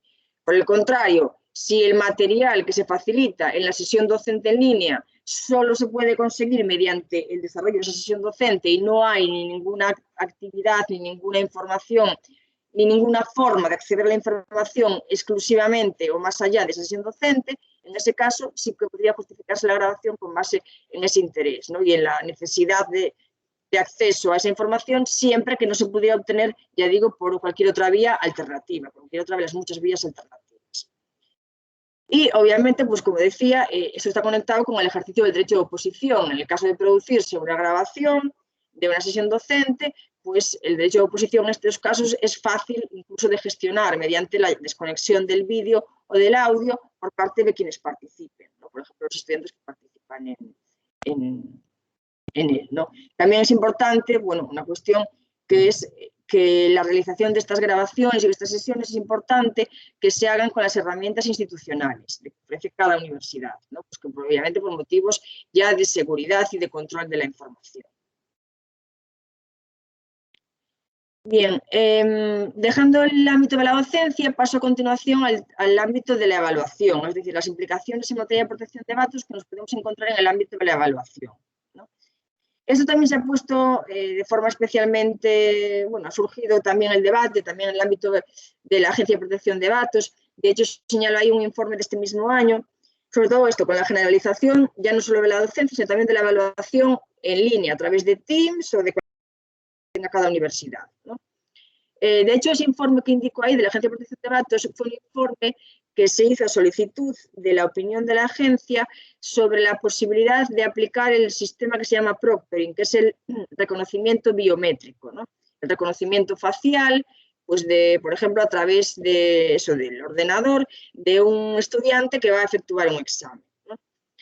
Bien, aquí se analizó si la Agencia de Protección de Datos se consideraba admisible o no esta técnica de control de la identidad, ¿no? Entonces, en primer lugar, la agencia analizó si podría basarse esta técnica de reconocimiento facial en el consentimiento del estudiante. Y la conclusión a la que llegó es que el consentimiento no sirve aquí como base de legitimación, porque plantea dudas sobre el hecho de que el consentimiento sea libre. Recordamos que el consentimiento tenía que ser prestado válidamente, de forma libre. Evidentemente, si la consecuencia a no aceptar esta técnica de reconocimiento es que el estudiante no se examina, está claro que un eventual consentimiento nunca podría considerarse libre. Por lo tanto, como arreglo la normativa, el consentimiento no sirve para justificar ese tratamiento de datos. Entonces, lo que se plantea es si podría si podría justificarse esta técnica de reconocimiento con base en el interés público, ¿no? El interés público en tener pues, una evaluación de conocimientos de forma con las suficientes garantías de identidad, ¿no? Del estudiante, ¿no? Bien, la solución a la que llegó la agencia es que podría ser justificable esta técnica de reconocimiento con base en el interés público, pero que no basta con una alusión al interés público con carácter general, sino que sería necesario que se promulgase una ley que recogiese las garantías necesarias para aplicar esta técnica de reconocimiento, que en ausencia de una ley específica que no cabe reconocer, no cabe justificar esta técnica de reconocimiento con base en el interés público, porque es una técnica además que afecta a los datos que la propia normativa define como datos especialmente protegidos, categorías especialmente protegidas, que son los llamamos datos biométricos. Por lo tanto, en ausencia de un posible desarrollo de esta normativa, ¿cuáles son las técnicas que permiten el control de las evaluaciones de los exámenes a través pues, de Teams, ¿no? o en línea, ¿no? Bien, se plantea la posibilidad de la grabación, ¿no? de las pruebas de evaluación, ¿no? Ya que, bueno, también hay procedimientos de la agencia. Con carácter general, pues lo que se reconoce es la posibilidad de grabación de exámenes, pero siempre que sean exámenes orales o defensas de TFGs o defensas de TCMs. Algo que realmente no cambia cuando se hacían de forma presencial, porque digamos que la garantía de la realización o de las respuestas que se dan a un examen oral es mediante la grabación. Entonces, en este caso, lo que ocurre es que la grabación no constituye tanto una técnica de vigilancia, sino una técnica de prueba y de constancia de lo que ocurre en ese examen oral, ¿no? La duda que se plantea es si cabe efectuar una grabación de un examen pues, escrito a distancia, ¿no? Pues a través de la pantalla, ¿no? En este caso, bueno, pues como aparece ahí, pues aunque la agencia se refería inicialmente a la videovigilancia en las aulas presenciales, la conclusión es un poco la misma en este sentido, ¿no? Y digamos que en general las universidades, pues lo que se determina es que con la grabación está justificada en el caso de exámenes orales, defensas de TFGs y BTCMs, y para otro tipo de exámenes realmente pues un tipo de test pues ya no resulta, digamos, necesario efectuar esa grabación, ¿no? Pero sí pues por ejemplo, una visualización en remoto para observar la realización del examen. Y pasamos, bueno, al último punto de la intervención, que es la investigación científica y la protección de datos personales. Es decir, qué problemas se pueden plantear cuando tratamos datos personales en el desarrollo de una investigación. Bueno, realmente a este supuesto ya me he venido refiriendo a lo largo de mi intervención cuando hablaba, pues eso, de realizar encuestas, de realizar entrevistas en el marco de un proyecto de investigación. Entonces, bueno, voy simplemente a profundizar un poco más en esta materia, ¿no? Hay que partir primero que el Reglamento Europeo de Protección de Datos, quería comentar, aunque obviamente pues dicta la normativa pues, protectora de protección en materia de datos personales, en materia de investigación científica, el reglamento tiene una perspectiva más flexible. Es decir, en cierta manera flexibiliza las exigencias en materia de protección de datos para facilitar la investigación científica. De hecho, en sus propios considerandos, en el preámbulo, el reglamento se refiere pues, a la importancia de la investigación científica en nuestra sociedad y que obviamente, aunque es importante proteger datos personales, lo que dice el reglamento, ¿no? El legislador europeo, es que esta normativa de protección de datos no puede suponer un obstáculo para impedir la investigación científica, ¿no? Es decir, no podemos poner barreras a la investigación, barreras excesivas, obviamente, para la protección de datos personales. Entonces, en este punto, es cierto que el legislador europeo es más flexible, siempre que el empleo de los datos vaya dirigido a la investigación científica, cosa que no ocurre, por ejemplo, cuando el empleo de los datos es con fines de mercadotecnia, ¿no? O en empresas privadas, ¿no? Entonces, la contrapartida es que, aunque se efectúa cierta flexibilización en el sistema de protección de datos, en las exigencias de protección de datos, se impone como contrapartida la obligación de que los investigadores empleen medidas de seguridad adecuadas. Es decir, vamos a facilitar el empleo de datos personales con fines de investigación, pero como contrapartida exigimos que esos datos que sean empleados con un cierto nivel de seguridad, ¿no? Bien, partiendo de esto, a partir de aquí, ¿qué problemas se pueden plantear en relación con investigación y protección de datos? Primero, el tema de la recogida del consentimiento, ¿no? Como decimos, pues muchas veces vamos a recoger el consentimiento de personas que van a participar en una investigación, en un experimento, en unas encuestas, etcétera, etcétera, ¿no? Pedimos datos suyos pues, para realizar la investigación. Lo que ocurre muchas veces, y es que lo reconoce el propio legislador europeo, es que cuando empezamos la investigación y vamos a pedir el consentimiento de las personas afectadas, al principio de la investigación a veces es muy difícil dar la finalidad concreta, ¿no? De hecho, recordamos que cuando pedimos los datos tenemos que decir la finalidad específica para la cual los pedimos. Pero a veces es muy difícil decir, porque la investigación, según va avanzando, van a surgir nuevos ámbitos o va a cambiar un poco el objetivo. Entonces, el legislador es consciente de ello y lo que admite es la posibilidad de que cuando pidamos el consentimiento para una investigación, que se indique la finalidad, digamos, de una manera como un poco más amplia o más genérica, o que la pidamos para un ámbito de investigación, sin necesidad de precisar la finalidad de forma muy específica, porque a veces es imposible hacerlo a priori. O también, por ejemplo, se recomienda, pues por ejemplo lo hacía en un reciente documento de este mismo año del Supervisor Europeo de Protección de Datos, recomendaba, por ejemplo, la técnica de la llamada toma de consentimiento escalonada o por fases, ¿no?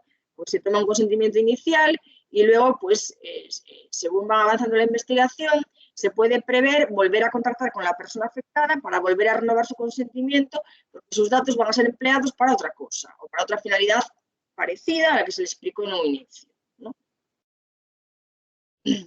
Bien, entonces, bien, puntos importantes para considerar. Bueno, simplemente quería señalizar primero la importancia de ofrecer la información a la persona que va a aportar datos personales para un proyecto de investigación. Como decíamos, pues se ofrece esa información en un momento inicial y, si es necesario, pues puede volver a contactarse con la persona pues, para ofrecer información sobre nuevas finalidades de tratamiento de sus datos, ¿no? También es importante, cuando vamos a obtener esos datos, que hagamos un análisis de riesgos, porque a veces puede haber determinados riesgos para el tratamiento de datos personales, ¿no? Que, por ejemplo, saber dónde lo vamos a almacenar, si lo vamos a almacenar en papel o en un ordenador, si es en un ordenador, quién va a tener acceso, qué claves empleamos, si lo vamos a poner nosotros en un pendrive, la necesidad pues, también de cifrar el pendrive o de poner una clave de acceso. Si vamos a entregar datos a personas fuera de la universidad, pues que firmen un documento de confidencialidad, bueno, una serie de garantías que implican el tratamiento de los datos, ¿no? Pues precisamente para evitar pues que los datos pues, que pueden tener una difusión inadecuada o que se tratan de una forma que no sea indicada, ¿no? De hecho, en relación con el análisis de riesgos, simplemente, bueno, menciono que el Reglamento Europeo de Protección de Datos establece en determinados casos la necesidad de hacer previamente lo que se llama una evaluación de impacto, es decir, en aquellas investigaciones que suponen, pues, por ejemplo, un manejo de datos a gran escala o el manejo de datos especialmente sensibles. Antes de tratar los datos, se va a pedir que el propio investigador, ya sea personalmente, uno con ayuda, pues eso, una ayuda externa o una externalización de esta tarea, que haga un informe, que es una especie de informe que supone evaluar el impacto que va a tener el tratamiento de esas categorías de datos, ¿no? Bien. Simplemente sobre el tema de las encuestas, nada, simplemente mencionar algunas últimas cuestiones, aunque algunas ya las he avanzado. Efectivamente, muchas veces recurrimos a encuestas para pedir datos personales y que es importante cuando diseñamos una encuesta. Pues vuelvo a repetir cosas que ya he dicho con carácter general antes, pues si lo utilizamos es siempre lo más ideal emplear herramientas institucionales de la universidad, que la encuesta que se ofrezca información a la persona interesada, ¿no? También, por ejemplo, bueno, quería mencionar, ¿qué pasa cuando necesitamos pedir datos de contacto de otras personas para dirigirles una encuesta, ¿no? Aquí quería mencionar, bueno, porque este tema lo trata, por ejemplo, una guía que ha editado pues, hace un par de años, un año o dos, la CRUE, sobre buenas prácticas en materia de protección de datos y transparencia. Y se refiere que en muchos casos, pues a lo mejor necesitamos pedir datos de contacto para poder realizar encuestas, y esta guía pues, se plantea la posibilidad de admitir esta cesión de datos, ¿no? Que implica pues, el facilitar datos de contacto para dirigir encuestas en el ámbito de un proyecto de investigación, pero recomienda incluso como práctica más adecuada el empleo de listas de distribución, que por una parte ya determinan que el investigador no va a manejar correos electrónicos de múltiples personas, y supone además también incluso una propia garantía que no tiene que manejar esa gran cantidad de información, ¿no? Bueno, como comentaba, pues hay que ofrecer en las encuestas y formularios toda esa información en materia de datos personales, incluir esa casilla específica para que se haga constar que la persona ha sido consciente de que ha recibido la información, ¿no? Por lo menos porque corresponde a nosotros como investigadores la prueba de que la persona ha sido debidamente informada. Y una mención sobre las llamadas encuestas anónimas, ¿no? Es decir, hay veces en que las encuestas no son anónimas, pero hay veces en que se presentan encuestas como anónimas y realmente no lo son tal, ¿no? Es decir, en una encuesta, para ser considerada anónima, lo que tiene que ocurrir es que quien realice esa encuesta luego no conste ni su nombre y apellidos, obviamente, pero tampoco su dirección de correo electrónico, ni siquiera su dirección IP. Es decir, pues en algún caso, pues el típico caso, pensemos, de que alguien hace una encuesta, le dicen que es anónima y luego al poco rato llega una respuesta automatizada o no automatizada que dice muchas gracias por participar en la encuesta. Si llega esa respuesta es que la encuesta no es anónima. Da igual que no guarden mi nombre, si guardan mi correo electrónico y mi dirección IP, ya están manejando mis datos personales. Por lo tanto, las encuestas, para ser consideradas anónimas de entrada, tienen que ser encuestas en las que no se guarde ningún tipo de relación entre la información que se ofrece y un elemento identificador, como puede ser el correo electrónico o puede ser el nombre y apellidos de la persona. Y también atención a lo que se pregunta en esa encuesta.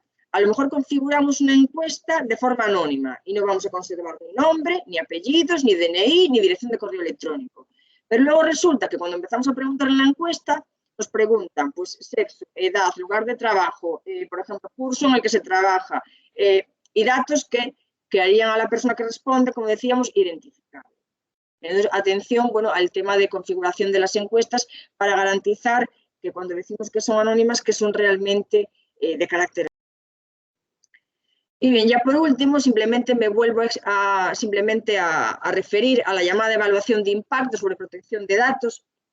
Como decía, que es un proceso en el que se evalúa de forma anticipada si el tratamiento de datos personales va a suponer un riesgo elevado para las personas titulares de esos datos, ¿no?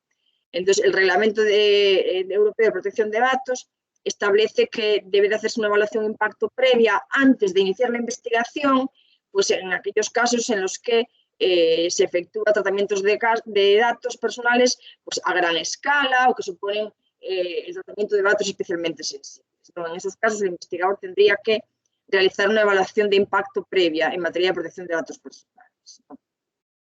Y por último, simplemente tengo aquí recopilados pues, una serie de documentos que me parece que son interesantes y que pueden ayudar a cualquier investigador pues, a la hora de enfrentarse al tema de protección de datos en materia de investigación. En primer lugar, hay 2 documentos de la Agencia de Protección de Datos que se refieren precisamente, establecen una guía práctica sobre cómo elaborar estas evaluaciones de impacto. En segundo lugar, los 2 documentos siguientes son documentos del llamado Grupo de Trabajo del artículo 29, que era un grupo de trabajo a nivel de la Unión Europea, que se creó pues, para interpretar determinados conceptos de la Directiva de Protección de Datos que era anterior al actual Reglamento de Protección de Datos. Pero estos trabajos, muchos de ellos siguen siendo válidos y de hecho algunos se han ratificado su validez porque analizan conceptos que perviven en la normativa actual, ¿no? Entonces, hay 2 directrices que me parecen interesantes, una también sobre la evaluación de impacto y otra sobre técnicas de anonimización, técnicas que permiten eliminar la identificación de una persona en relación con fuentes de información. También hay una norma ISO, pues en relación también con la realización de evaluaciones de impacto.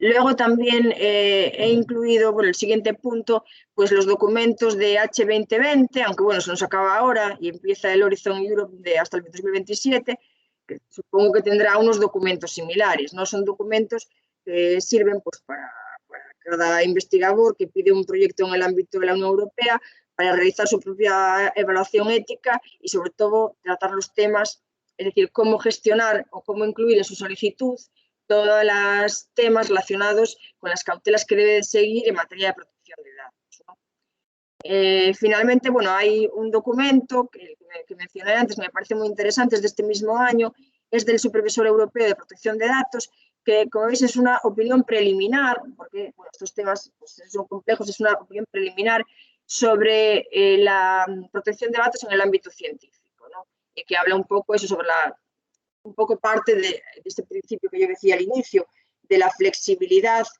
en relación con el empleo de datos personales, siempre que se empleen con fines de investigación y de las cautelas que se deben de seguir para salvaguardar en la medida de lo posible los datos personales, ¿no? Y bueno, y por último hay simplemente un documento bueno, de buenas prácticas que está emitido por una institución europea específica que me parece también muy ilustrativo, ¿no? Sobre esta materia, ¿no? Y bueno, es un tema largo y complejo y bueno, como decía, aquí bueno, quería seleccionar un poco pues, los puntos principales, por lo menos para tener un acercamiento a los conceptos básicos y también a aquellos ámbitos que me parecen más relevantes para el PDI, sobre todo en materia de docencia y de investigación. Y no sé si ahora hay un tiempo para preguntas o para algo que no haya quedado claro. Sí, muchas gracias, Luz. Abrimos el turno de preguntas. Si alguien quiere comentar algo, lo puede hacer directamente en el chat o levantar la mano y le damos paso. Sí, ya tenemos una primera intervención de María Carmen. Por favor, adelante. Hola, ¿qué tal? Hola. Se me escucha bien, ¿verdad? Sí, sí, perfectamente. Vale. Hola, pues muchísimas gracias por la presentación. Para mí ha sido pues tremendamente interesante, de verdad. Me he enterado de muchas cosas que tenía ahí pues no muy claras y ha sido pues tremendamente interesante. Me ha surgido una serie de dudas, Luz. Algunas son muy rápidas. Yo es que acostumbrada a publicar las notas en Moodle con el DNI, pero por lo que veo es mejor, ¿no? Nombre y apellidos, por lo que has dicho. Bueno, lo que decía un poco antes, tenemos varias posibles opciones dentro de la legalidad, por decirlo de alguna manera, ¿no? Entonces, la Agencia de Protección de Datos recomendaba nombre y apellidos, ¿no? Sí. A mí esa recomendación me parece adecuada. ¿Que queremos poner solo DNI? Pues a mí no me parece desacertado. Vale. Vale, pero entero, sin ponerle los asteriscos estos, ¿podría ser una buena opción? Sí. Vale, También me parece una opción. A ver, cuestión distinta es que, no sé, que mañana o otro que se decida en esta universidad o en cualquiera, pues Sí. intentar homogeneizar el procedimiento, pero digamos, dentro de lo que es la legalidad, Ujú. ¿qué nos dice la ley? Primero, que el consentimiento del estudiante no es necesario, no nos dice nada más. Vale. Y luego la ley nos dice cómo se identifica a las personas en los procedimientos administrativos y se dice que es nombre y apellidos más la cifra aleatoria del DNI. Vale. Pero en este caso, claro, tampoco estamos ante una resolución administrativa propiamente dicha, aunque Vale. eso sería, digamos, la publicación de las actas, sí. Y la agencia de protección de datos lo que hace es una recomendación. Vale. Entonces, a mí, digamos que dentro de la legalidad de entrada, bueno, no me parece que sea desacertada. Sí, yo ponía así eso, solo el DNI, un poco pues porque si alguien pues ha quitado mala nota y tampoco quiere que los demás pues lo sepan o yo qué sé, pues era la opción que yo tenía. Eliminaba nombre y apellidos de las listas, ponía el DNI por orden y ponía las notas al lado, era lo que venía haciendo. Pero si puedo seguir haciendo así, si me dices que puede ser válido, pues vale. De entrada, en defecto de otra normativa ulterior que venga, de entrada ahora mismo te diría que me parece válido igual. Vale, genial. La otra ya me la has contestado, estaba preocupadísima con lo de las encuestas de mis alumnos de TFG, ¿no? Pero ya me la has contestado bien, porque yo creo que nosotros no pedimos ningún dato que haga identificable, ¿no? Al que nos contesta la encuesta. Entonces, siendo así, me imagino que no tendríamos ningún problema, porque no pedimos ni nombre, ni apellidos, ni dirección de correo electrónico, no identificamos las IPs y lo único que pedimos son datos de control tipo sexo, edad, zona en la que se reside, ni siquiera pedimos el lugar exacto, ¿no? Y pues nivel de ingresos en un rango, ¿no? de ingresos. Son los únicos datos de control que podemos pedir. Siendo así, podemos continuar adelante, ¿no? Y de todos modos, siempre poníamos ahí un parrafito. Miraré lo que decías tú, ¿no? De eso que tenemos, del modelo que tenemos, lo revisaré, porque igual lo pongo así ya más formal. Siempre les poníamos un parrafito indicando, informando, ¿no? Que íbamos a recoger datos y para qué estaban destinados. Pero bueno, entiendo eso, que si es anónima podríamos continuar, ¿no? Adelante. Sí, siempre que la persona eso. Aquí siempre es importante atender al contexto y a la situación. El tema de que sea anónimo. Por lo que me dices, me parece que sí que puede ser perfectamente anónimo. Pero comento un caso, por ejemplo, un caso que se trató, y había algo que incluso no sé, en la agencia de protección de datos o algo parecido. Era un caso de una publicación de una fotografía de un problema dental que se publicaba sin nombre ni nada, pero claro, ¿qué pasaba? Que al final resulta que era una dolencia muy particular, muy específica, y que era una persona que vivía en un pueblo muy reducido y que incluso sin poner nombre, pues que era identificado. Entonces, igual si hacemos lo mismo, pero en Madrid y es una dolencia normal y corriente, pues esa foto es anónima, pero en otro contexto no. Entonces, simplemente atender al contexto. Claro, si los datos que se piden, pues en el contexto la persona no resulta identificable, pues no hay ningún problema. Vale, perfecto, muy bien. Y luego nada, después ya a raíz de un curso, ¿no? que hemos lanzado sobre Big Data, me pregunto, ¿no? Estos datos que nos recogen las grandes compañías tipo Google, ¿no? Cuando pues compramos nuestro smartphone, ¿no? Y lo iniciamos y lo primero que nos piden, ¿no? Es ya nuestra cuenta y lo ponemos a andar y nos recoge datos como ubicación, como pues el tiempo de conexión, las páginas a las que nos estamos conectando, etcétera. ¿Eso habría alguna posibilidad de oponerse de alguna manera o es algo que es por el bien común, como decías? ¿Cómo podríamos interpretar esto? Bueno, aquí el bien más que común que es el bien de Google, diría yo. Claro, claro. Pero, a ver, en todas las páginas web ahora o los servicios pues aparecen, sé que tienen unas opciones de configuración en el cual pues puedes configurar las cookies o las preferencias, efectivamente, ¿no? Pero es cierto que este tema de las grandes compañías es complejo. Bueno, en el caso de Google tenemos además que es una empresa estadounidense, o sea, no americana, entonces, claro, ya allí no tienen el rango europeo de protección de datos. Y luego también es cierto que son empresas, bueno, por ejemplo, hace poco, pues, tengo visto pues resoluciones muchas de sanción a muchas empresas, creo que la Agencia de Protección de Datos, por ejemplo, instalamos una app, ¿no? De lo que sea. Instalamos una app y nos pide pues acceso a lo que sea, y nos pide acceso pues a contactos, a fotos, a imágenes, a la galería. Y pues tengo visto algunas resoluciones de sanción en las que se sancionaba pues a alguna empresa que promovía una app que creo que creo que era pues algo de mapas o algo así, pedía acceso a la galería, ¿no? Entonces decía, eso, a ver, puede ser que pida acceso a la ubicación o a determinados ámbitos, pero para esa finalidad de esa app no hace falta que tenga acceso a la galería. Entonces se estaba incumpliendo que el principio de minimización de datos, por eso decía que los principios no son aplicables, ¿no? Y tengo visto resoluciones de que sancionan pues, a alguna empresa que creaba estas apps porque pedía acceso y además si no le decías que sí, no te instalaba la app, entonces accedía a todo lo que pedía. Entonces se le sancionó por esto, claro, lo que pasa que, bueno, aquí en materia de protección de datos, como a veces también lo comparo un poco con propiedad intelectual, muchas veces es muy difícil o detectar a priori incumplimientos y llegar a sancionarlos, ¿no? Pero sí que es verdad que muchas veces sí que ocurre, hay sanciones porque se pide el acceso a datos que no son necesarios para la finalidad prevista. Muy bien, o sea que algo podemos defendernos por ahí igual.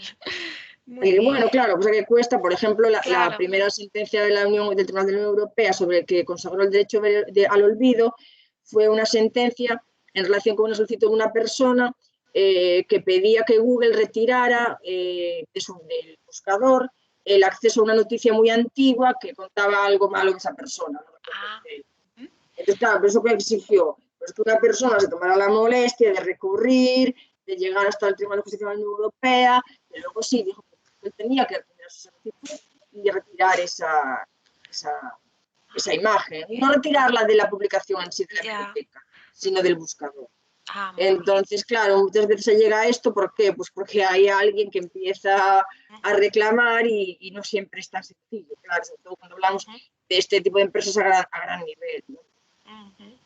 ¿Y un número de teléfono lo consideras dato personal? Lo digo por todas estas llamadas que a veces recibimos. Igual es que yo di consentimiento en algún momento y no me acuerdo, ¿no? Para acceder, porque te metes en sitios, ¿no? Pues no sé. Igual pues en algún momento sí di consentimiento, pero estas llamadas de tipo promocional, ¿no? Que muchas veces nos hacen, ¿no? ¿Hay alguna manera también de oponerse por algún medio, ¿no? Pues imagínate, te llama Yastel y quieres oponerte a que te sigan, ¿no? Llamando, por ejemplo, ¿no? Por poner un ejemplo. Ahí podríamos también ejercer nuestros derechos. Sin duda. El teléfono es un dato personal, sin duda, como el correo electrónico, que de hecho, lo del correo electrónico, ya hace muchos años llegó un pronunciamiento de la Agencia de Protección de Datos que decía que el correo electrónico era un dato personal. Da igual que sea el correo electrónico maria.perez@ tal, aunque sea una palabra inventada, es también un dato personal. Porque va referido a una persona identificable y aparte es un dato personal por excelencia. Aunque no sepan mi nombre y apellidos, me identifican por mi teléfono, me localizan por mi teléfono. Claro. Entonces, claro, si encima lo tiene una empresa privada, claro, ¿qué me pasa? Claro, yo no sé si es un momento de consentimiento, si esto viene de épocas antiguas en las que no había tanto control y se pasaban los teléfonos entre las compañías. Claro que podemos ejercer nuestros derechos. Lo que pasa, claro, ellos se prevalen del hecho de que tenemos que tomarnos la molestia de contactar con la empresa, pedir contactar o ir a la página web y ver el apartado de protección de datos. Yo una vez lo intenté, curiosidad incluso, sí que encontré el apartado de protección de datos, pero había que como contactar con no sé quién o llamar por no sé dónde, que al final se pone molestias. Te lo ponen difícil, bueno, pero se podría. Sí, en teoría, claro, que es un dato personal y ahí ¿cuál es la base de licitud? Ahí el consentimiento, obviamente, es tema de mercadotecnia. Vale, estupendo. Pues nada más, muchísimas gracias por todo, Luz. De nada. Vale, gracias. ¿Hay alguna otra pregunta?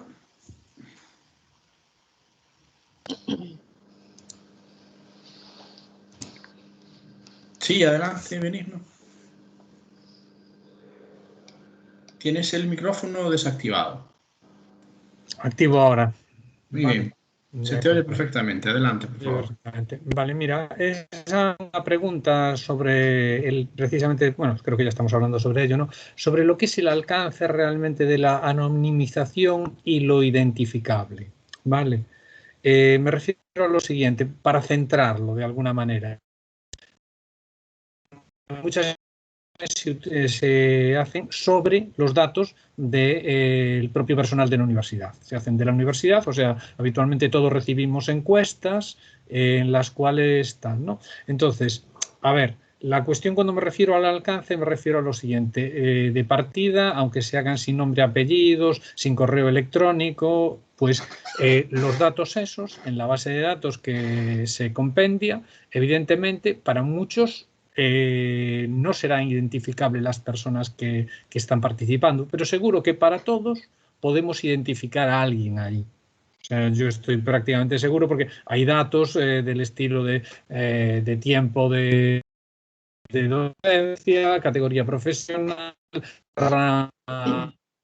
es decir, con lo cual lo que se crea ahí es que, claro, siempre puede haber quien identifique y siempre puede haber gente identificada, aunque para unos es unos y para otros es otro. Entonces, ¿eso realmente se considera anonimización? ¿No se considera? Puede, ya digo, porque para el común de la gente, o sea, para el común de todos los que participamos, no va a ser identificable a alguien en particular, pero sí de una forma, digamos, más difusa, sí que puede haber personas que identifiquen a otras. En principio, esas bases de datos, además, se utilizan para una investigación, pero muchas veces después permanecen porque puede seguir explotando la base de datos. Y es más, en tiempos posteriores puede unirse gente a las investigaciones que en principio no tenía acceso a esas bases. Entonces, un poquito es por abordar ese punto difuso, ¿no? Que no es tan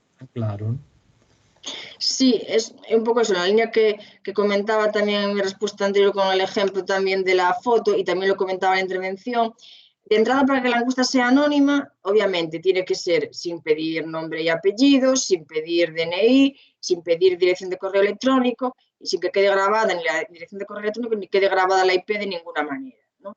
Ahora, una vez salvado esto, en el que queda claro que lo que se conteste no va atribuido a nadie identificado, hay que atender también, como decía, a lo que se pregunta. Si, por ejemplo, yo con una encuesta y digo que soy mujer, que tengo este rango de edad, que soy profesora en esta facultad y además que ejerzo un cargo relacionado con la protección de datos, bueno, pues ya está totalmente identificada, claro.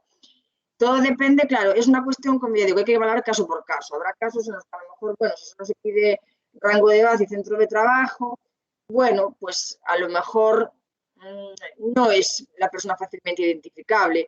Depende también del tamaño del centro, depende del tamaño de la universidad. No es lo mismo el profesorado a lo mejor de la facultad de informática o de derecho que de una titulación más pequeña, evidentemente.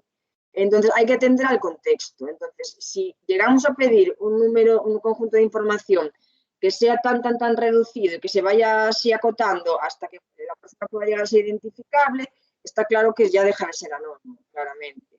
Y efectivamente es una cuestión de valoración y que requiere el examen de caso concreto. En el momento en que preguntamos tanta información en el que se pudiera llegar a identificar, no por la persona incluso que hace la encuesta, sino por una eventual persona que en el futuro pudiera utilizar esa base de datos, efectivamente, pues entonces habría que considerar que no es anónima. Y si no es anónima, pues primero habría que intentar pseudonimizar en el sentido de pseudonimizar o anonimizar, es decir, aunque no fuera anónima, pues luego destruir la encuesta inicial y guardar, a lo mejor hacer el informe que nos interesa, una vez que tengamos un informe hecho con los datos agregados en la estadística, y si destruimos la información inicial, ya deja obviamente de ser dato personal, ¿no? Pero lo que habría que hacer es ser consciente de ello, aplicar medidas de seguridad y también informar a la persona que está respondiendo la encuesta. Si estamos creando la encuesta y sabemos que por todo lo que vamos a preguntar las personas pueden ser identificables, entonces ¿qué tenemos que hacer? Tenemos que introducir la información preceptiva en materia de protección de datos y no decir que la encuesta es anónima, sino pues decir, se van a tratar estos datos con esta finalidad, es decir, no se prohíbe hacer la encuesta, simplemente saber que la encuesta se va a hacer y que hay que ofrecer la información preceptiva en materia de protección de datos, como si preguntáramos el nombre, digamos. No sé si me expliqué con esto. Sí, perfectamente. Yo es que me refiero más que nada a eso, porque normalmente este tipo de encuestas se acaban presentando como anónimas, contienen datos que sí son relevantes, porque esos datos normalmente van a ser factores, por ejemplo, que van a poder permitir clasificar o que van a permitir realmente obtener conclusiones. Entonces, bueno, pues es relevante saber a lo mejor cuántos años lleva una persona en la docencia o cuerpo docente al que pertenece o otra serie de cuestiones, ¿no?, para distinguir. Entonces, los datos en sí son relevantes, pero que quizás el problema es que tradicionalmente este tipo de cosas se presentan precisamente como anónimas, cuando realmente ese carácter de anónimo, yo entiendo que es un carácter de anónimo general, pero que no particularmente, porque siempre va a haber alguien que sí que puede de alguna manera tener acceso y sí podría, aunque nadie tiene por qué tener interés en ello, pero sí que cabría la identificación, ¿no? Y bueno, yo veo que este tipo de investigación es bastante frecuente dentro de la propia universidad. Sí, a ver, yo lo que diría en general, claro, todo depende del análisis del caso concreto, del ámbito en el que se difunde la encuesta, del tipo de preguntas que se hacen y si pudiera ser identificable la persona. Que deducimos que hay posibilidad de que sea identificada, entonces, en vez de decir que es anónima, ofrecerla, es decir, que es una encuesta y ofrecer la información en materia de datos personales, pues se va a pedir estos datos con esta finalidad, no se va a difundir, se va a hacer lo que sea con los datos, etcétera, etcétera. Sería simplemente eso, cambiar la configuración, la perspectiva. Claro, requiere un análisis de cada caso concreto, obviamente, sí, de la situación y del contexto y de lo que se pregunta. De acuerdo, gracias. Tenemos tiempo para una intervención muy rápida, una última intervención rápida, si alguien quiere intervenir.